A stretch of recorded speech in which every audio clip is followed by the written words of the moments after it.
तो विनोद जायसवाल के जो बेटे हैं विशाल जायसवाल जी, वो पिता के पहचान पर चुनाव लड़ेंगे, वो अपने पहचान पर चुनाव नहीं लड़ेंगे। अपने पहचान पर अगर चुनाव लड़ने वाले लोग हैं तो सुशील कुमार डब्लू और नीतीश द्विवेदी है, वो चुनाव लड़ेंगे। एक मंच पर बाप बेटे को दूसरे पार्टी के नाम से बुलाया जाता है, जब विजय शंकर दुबे जी को कांग्रेस के नेता कहा जाता है और उनके बेटे को भाजपा का नेता कहा जाता है। सुशील कुमार डब्लू को लगभग सबको, पहले जयप्रकाश यूनिवर्सिटी में लड़ता है, छात्र आंदोलन करता है, जेल जाता है, जेल जाने के बाद में राजनीतिक का भूत सवार होता है, राजनीतिक में कूद जाता है। राजपूत वोट वहां पर निर्णायक हो जाता है इस समीकरण में, और राजपूत वोटर जो राजपूत नेता होते हैं ना, उनका बोलबाला चलता है। और महाराजगंज में नीतीश द्विवेदी एक युवा नेता है और वो ब्राह्मण समाज से आते हैं, तो कहीं ना कहीं विजय शंकर दुबे का ऑप्शन बन के आएंगे कि अगर कांग्रेस कहेगा कि नहीं हम ब्राह्मण को टिकट देंगे, तो कहीं मुकेश सैनी कहेंगे कि नहीं भाई हमारे पास युवा है और युवा को हम टिकट देंगे। कभी भी राजपूत समाज अपना पार्टिकुलर नेता देखता है कि इस विधानसभा से हमारा प्रतिनिधित्व कौन करता है, हमारा नेता कौन बनेगा। पार्टी के सिंबल हो सकता है, मगर वो विनोद जायसवाल चुनाव लड़ेंगे, विशाल जायसवाल केवल वो मुखौटा होंगे। अब जातीय समीकरण की मैं बात करूं तो वहां पर मुस्लिमों की संख्या 13.13 है, यादवों की संख्या लगभग 13-14 के आसपास में है, राजपूतों की संख्या भी 13-14% के आसपास में है। नमस्कार, आप देख रहे हैं बिहार इंस्पायर। आज हम बात करेंगे महाराजगंज विधानसभा के बारे में। महागठबंधन समर्थित उम्मीदवार कौन हो सकते हैं, क्यों हो सकते हैं, क्या वहां के जातीय समीकरण रहेगा, किनकी संख्या, वोटों की जो संख्या होती है किनकी ज़्यादा है, वहाँ पे जातीय समीकरण जो देखा जाएगा, किनके आधार पर वहाँ पे सीट का बंटवारा किया जाएगा महागठबंधन की तरफ से। इन सभी विषयों पे हम बात करेंगे। हमारे साथ वरिष्ठ पत्रकार हैं गजेंद्र जी। सबसे पहले तो स्वागत करते हैं आपका। धन्यवाद शिबू के आज महाराजगंज के विधानसभा के चर्चे पे हमें इनविटेशन दिए। देखिए, आज हम बात करेंगे जिस तरह से संभावनाएं जो चल रही है कि महागठबंधन की जो उम्मीदवार हैं कौन हो सकते हैं महाराजगंज विधानसभा अंतर्गत। देखो, महाराजगंज का जो विधानसभा है, पहले आपको 2020 के समीकरण को समझना पड़ेगा। जब 2020 के समीकरण को आप समझेंगे तब आपको लगेगा कि हाँ कौन कौन से महागठबंधन के उम्मीदवार हो सकते हैं। आप कहेंगे कि महागठबंधन के इस समय वहां पर विधायक है, यानी कांग्रेस कोटे से विजय शंकर दुबे जी वहां से विधायक है, जो उन्होंने 2020 में वहां से चुनाव जीता था। चुनाव जीतने के बाद लगातार कयास लगाए जा रहे हैं, और जिस तरह से उनके बेटे भाजपा में चले गए और पिताजी हैं उन विजय शंकर दुबे जी हैं जो कांग्रेस में हैं और कांग्रेस के अभी वर्तमान विधायक हैं, और जब देखेंगे तो एक मंच पर बाप बेटे को दूसरे पार्टी के नाम से बुलाया जाता है, जब विजय शंकर दुबे जी को कांग्रेस के नेता कहा जाता है और उनके बेटे को भाजपा का नेता कहा जाता है, और एक ही गाड़ी में घूम के जाते हैं और एक ही गाड़ी में रहते हैं, और एक गाड़ी से उस कार्यक्रम में स्थल पर जाते हैं और कार्यक्रम स्थल पर मंचों पर बैठते हैं तो अलग अलग पार्टी के नेता कहलाते हैं। ये पहले विजय शंकर दुबे जी की बात कर रहा हूं। विजय शंकर दुबे जी इस समय वहां के वर्तमान विधायक है।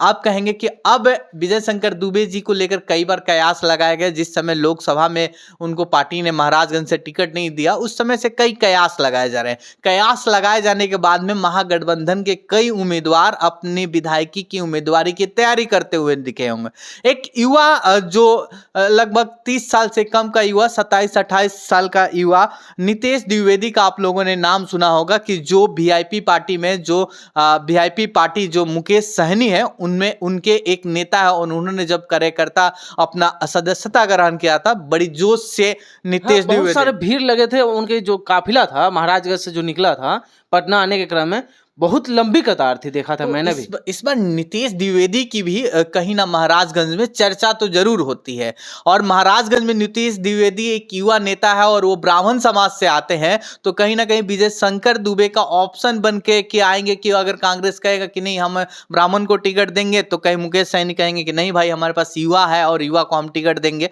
ये नीतीश द्विवेदी, बिहार में युवाओं को ज्यादा करके देना चाहिए टिकट, क्योंकि युवाओं का बात करने वाले होना चाहिए। नीतीश द्विवेदी को कहीं ना कहीं मुकेश सहनी या वीआईपी के जो भी पार्टी के नेता होंगे आश्वासन दिए होंगे, लगातार वो महाराजगंज के विभिन्न एरिया में घूम रहे हैं और लोगों से मिल रहे हैं। और उसके बाद में जब बात करेंगे तो कांग्रेस के मैंने विजय शंकर दुबे के अलावा महाराजगंज में कोई अभी नेता घूमते हुए नहीं दिखाई देगा। मगर वीआईपी का एक नेता जो युवा, हम लोगों ने बोला युवा नेता, जब वो महाराजगंज से चला था, एक्चुअली वो रघुनाथपुर के साइड के रहने वाले हैं और महाराजगंज से वो चुनाव लड़ेंगे। जब वो महाराजगंज से चुनाव लड़ने एक लंबी लाइन लगी थी और उसके बाद में उनकी नाम महाराजगंज से जोड़कर देखा गया और उनकी जोड़ के चर्चाएं भी होने लगी थी। अब आप कहिएगा कि कांग्रेस सबसे मजबूत दल है और आप कांग्रेस की पहले बात क्यों नहीं किए, पहले आप बात वीआईपी के की है। तो हम कहेंगे कि कांग्रेस में लंबी लाइन है और बड़े नाम है। आप कहेंगे जैसे कौन कौन कांग्रेस से कौन कौन ऐसे चेहरे हैं जो कि बोल रहे हैं लंबी लाइन है, तो कौन कौन चेहरे हैं ऐसे? शिबू बहुत बड़े एक नाम ऐसा है कि जो मतलब लालू परिवार से जोड़कर देखा जाता है उस नाम को। और एक ऐसा भी नाम है जिसने छात्र जीवन से संघर्ष की लड़ाई की है और छात्र जीवन से लेकर अभी तक सिवान में एकलौता अपनी पहचान अपने दम पर बनाया, उसका भी नाम है। और एक पिता के नाम पर एक पुत्र चुनाव लड़ेगा, उसका भी नाम है।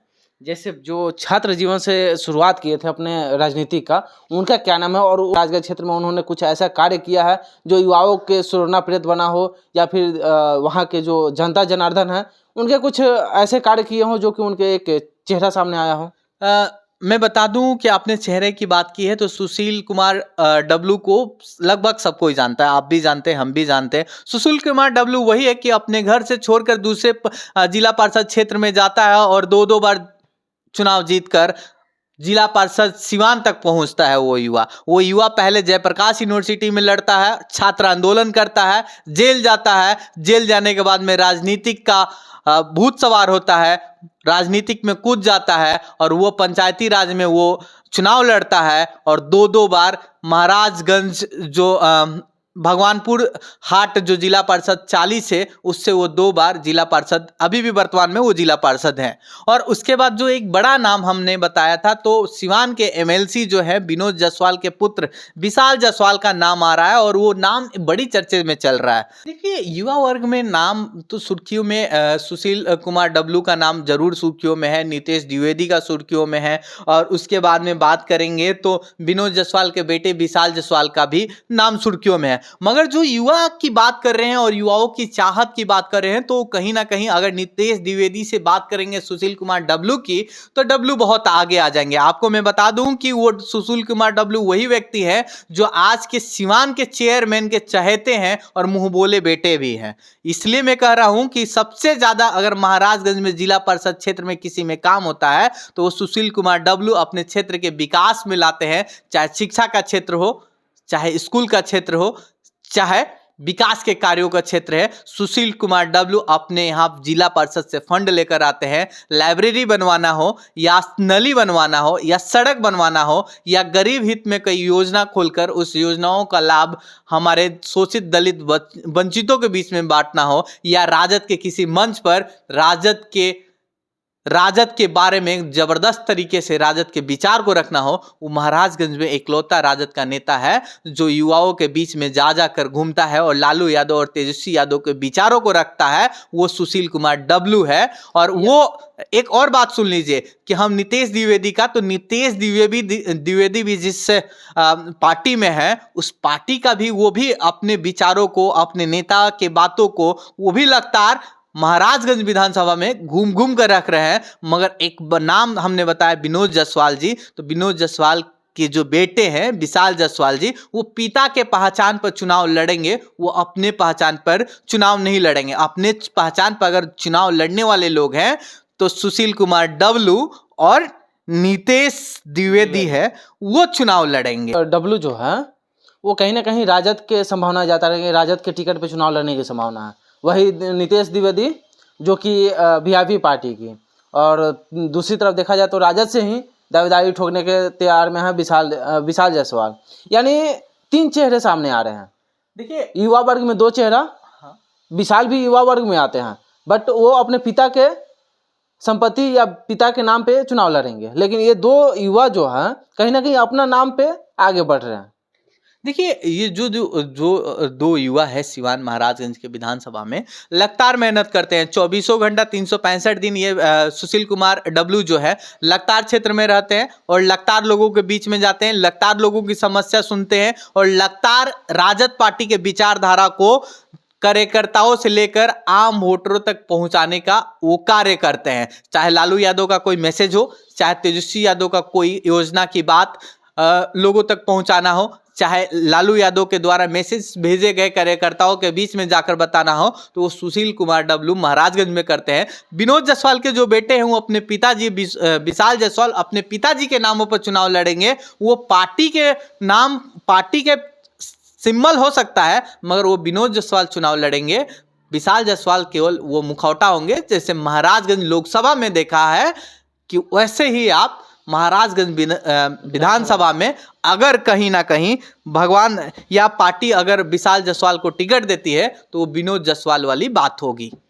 अच्छा, जातीय समीकरण वहाँ का क्या रहेगा? जिस तरह से अभी चल रहा है कि बिहार में एक अलग ट्रेंड चलता है, सभी जगह का पॉलिटिक्स एक तरफ रहता है, बिहार का पॉलिटिक्स एक तरफ रहता है, क्योंकि बिहार में जातीय समीकरण देखा जाता है। जिसकी जाति संख्या ज़्यादा होता है, वहाँ से उसको टिकट दिया जाता है। क्या वहाँ का क्या जातीय समीकरण देखिए, रहेगा? वहाँ के जो जातीय समीकरण है ना, मुस्लिम, यादव, राजपूत और भूमिहार और शाह, जिसको हम लोग बनिया समाज कहते हैं, ये जो 5 जातियां है ना, अहम है। वहां पर निर्णायक जो होती है ना, एमओआई समीकरण, और उसके बाद में मतलब कुशवाहा समीकरण भी मायने रखता है। वो महाराजगंज में। लौकुश समीकरण। अब आप सोचेंगे कि 2020 के विधानसभा जब चुनाव हुआ था, जब वहां पर महागठबंधन से कांग्रेस उम्मीदवार थे, तो उनको 31% वोट मिला था। जो जेडीयू के प्रत्याशी थे, हेम नारायण गुप्ता थे, उनको 28% के आसपास वोट मिला था। वहीं लोजपा के जो कैंडिडेट थे डॉक्टर देवरंजन सिंह, उनको 11% वोट मिला था। ये मैं 2020 की डेटा बता रहा हूं। अब जातीय समीकरण की मैं बात करूं तो वहां पर मुस्लिमों की संख्या 13.13 है, यादवों की संख्या लगभग 13-14 के आसपास में है, राजपूतों की संख्या भी 13-14% के आसपास में है, मतलब जिसको हम भूमिहार समाज कहते हैं, उनकी भी अच्छी खासी 6-7% वोट की संख्या है। कुशवाहा समाज भी 8-9% के आसपास में है और बनिया समाज भी लगभग 7.5% के आसपास में है। जो निर्णायक जो वोट बैंक है ना, राजपूत, मुस्लिम, यादव और भूमिहार और बनिया के बीच में और कुशवाहा के बीच में ये निर्णय होता है। और इस समाज से कैंडिडेट आ जाता है, ये ब्राह्मण समाज से कैंडिडेट आ जाता है, तो ब्राह्मण समाज की भी 3-4% वहां पर संख्या है। इस कारण से एमओआई समीकरण सेट कर जाता है और महाराजगंज से महागठबंधन की जो होती है बात, वो बन जाती है। यानी कहा जाए तो वहाँ पे मुस्लिम, यादव एक तरफ अगर जो हो जाए, तो वहाँ पे कहीं ना कहीं जातीय समीकरण इधर से उधर हो सकता है। क्योंकि जिस पार्टी के सिंबल से कोई भी प्रत्याशी आता है, जैसे दुबे हो गए, क्योंकि खास करके अभी वहाँ देखा जाए तो कांग्रेस भी पिछली बार दुबे को ही वहाँ से कैंडिडेट बनाई थी, यानी ब्राह्मण परिवार से। तो कहीं ना कहीं इधर 5%, उधर 14 और 14, 28 और 4, 32% के आसपास में, यानी कहीं ना कहीं ये 3 समीकरण लेकर के महागठबंधन चल रही है वहाँ पे। देखिए, जब ये समीकरण महागठबंधन बनाता है ना, तो उस समीकरण एक और बनता है, राजपूत वोट वहां पर निर्णायक हो जाता है इस समीकरण में। और राजपूत वोटर, जो राजपूत नेता होते हैं ना, उनका बोलबाला चलता है। आप कहिएगा कैसे? जैसे वहां पे बताइए क्या माने, क्या रीजन है? क्योंकि जातीय समीकरण देखा जाए उस हिसाब से तो ऐसा नहीं लगता है। देखिए, एम के साथ वाई चला जाएगा, भाजपा के साथ या जेडीयू के साथ में कभी भी राजपूत समाज अपना पार्टिकुलर नेता देखता है कि इस विधानसभा से हमारा प्रतिनिधित्व कौन करता है, हमारा नेता कौन बनेगा। अगर उस समाज के नेता नहीं आते, जैसे 2020 की विधानसभा की बात करें तो उस समाज के नेता नहीं आए, तो उस समाज के नेता थे लोजपा के डॉक्टर देवरंजन सिंह थे, तो उनको राजपूत समाज ने समर्थन किया था। तब उनका जाकर 11.2 जो वोट परसेंटेज थे, तब जाके देवरंजन सिंह को उतने वोट मिल गए थे। तो वहां पर अगर कहीं ना कहीं अगर जेडीयू या एनडीए अगर राजपूत समाज के कैंडिडेट को लाता है और एमवाई समीकरण या कोई भी समीकरण या बनिया समीकरण को राजद यूज करता है, तब तो वहां पर निर्णायक होगा। अगर मान लीजिए कि एमवाई में से समीकरण में से बनवा दिया, राजद ने टिकट किसी प्रत्याशी को दे दिया और उधर से किसी मतलब बनिया समाज के कैंडिडेट मिल गया, बनिया समाज से कोई चुनाव लड़ने आ गया, तो ऐसा नहीं होगा। तब वहां पर एमवाई के अलावा एक राजपूत जो कैंडिडेट या राजपूत वोट बैंक या कुशवाहा वोट बैंक जो होगी वो निर्णायक शामिल हो जाती है। वहां पर उस समय ब्राह्मणों की जो वोट बैंक है ना, वो निर्णायक शामिल होती है और तब जाकर समीकरण बनेगा।